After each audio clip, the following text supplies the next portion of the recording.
sport of boxing. All right, y'all, I'm gonna try to get this one in. I'm on the road. Try to get this one in right quick. Big shout out to Made Man. I just watched this video on Lou DiBella's comments about Wilder.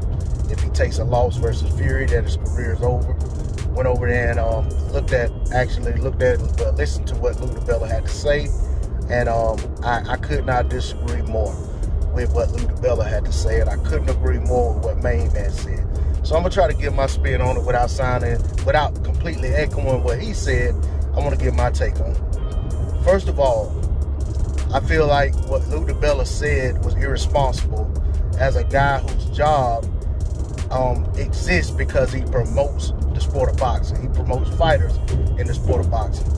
If we start to saying that guys taking a loss or 2 losses or 3 losses or whatever, it means their career is over, then what's the point of these guys ever trying to step up and fight the best fighters? If we say we want to see the best face the best, if that is our take on it, that's the position we're going to stand on as fighters, as fans of these fighters, as fans of the sport.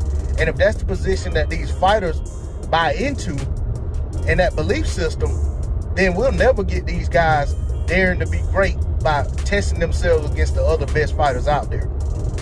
We know that DiBella has some history with Deontay Wilder that turned sour behind that DAZN deal. I'm not going to go into it too in depth, but I'll just say that DiBella has been kind of non-existent on PBC promote fights, you know, to an extent since that happened. Definitely hasn't worked with Wilder since. But let me also say that as a man, I respect that DiBella has his opinion. But as I stated, I feel like if his job is to promote the sport of boxing and promote fights, I don't feel like putting that out there is responsible. I also want to say that Deontay Wilder facing Tyson Fury is, you're looking at a top 5 heavyweight fight. You know what I'm saying? For most people, it's top 2, top 3, or what have you. You know, for me, it's number 1 and number 2 fighting each other. And if you're telling me that if the top guy in the division, any division, beats the next best guy in the division 2 times, that means that the next best guy in the division should just go away because his career is over, then that's a sad state for the sport of boxing to be in. There is a lot of lucrative fights and good fights for us fans for either guy. Should Fury lose? Should Wilder lose? You know, for Fury, I'll just say that the Anthony Joshua fight, to me, would always be big for the UK fan base. It's an interesting fight for them, regardless of how it plays out with Wilder. Now, for Wilder, I also think that same Anthony Joshua fight still intrigues a lot of boxing fans, even if he went out there and got knocked out by Fury 10 seconds into the first round. I still think there will be a demand for him and Anthony Joshua to face each other one day. And then there's a lot of other good fights for him. There's a lot of other good fights for Fury. But I'm just going to leave it on Wilder because that's who Lou DiBella said career is over if he loses to Fury again. You know, so for me, I see big fights for Wilder galore, especially if he lost to Tyson Fury. I feel like fights that have evaded him for years could potentially be knocking on his door because they feel like he's damaged good. He's cold product. Let's go out there and let's try to get this name on our dossier.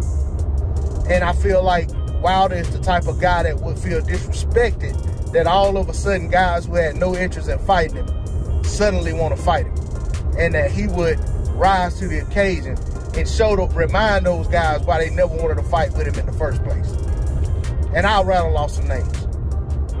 Anthony Joshua, Joseph Parker, you know, Charles Martin. I'll even say Andy Ruiz. Even though I think Andy Ruiz would have welcomed the fight with Deontay Wilder, he just wasn't in a position to take it. Adam Kalnaki, people like that. I feel like those are very viable fights for Deontay Wilder. Even the Nordic Nightmare, the guy that beat Kalnaki, I always forget his name. But anyway, you know, there's Robert Hellenius, that's his name.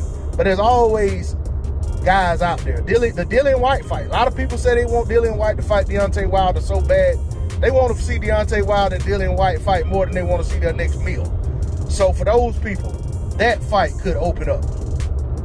So I definitely disagree with Lou DiBella's statements that Deontay Wilder's career would be over should he lose to Tyson Fury again. But I'll also say that should Deontay Wilder choose to walk away from the sport after his fight with Tyson Fury, win or lose, I can respect that as a fan, because I feel like the man has given so much to the sport already. But that's all I got to say on it. D-Lo 404 Boxing. Like, share, comment, subscribe. I'm out. Peace.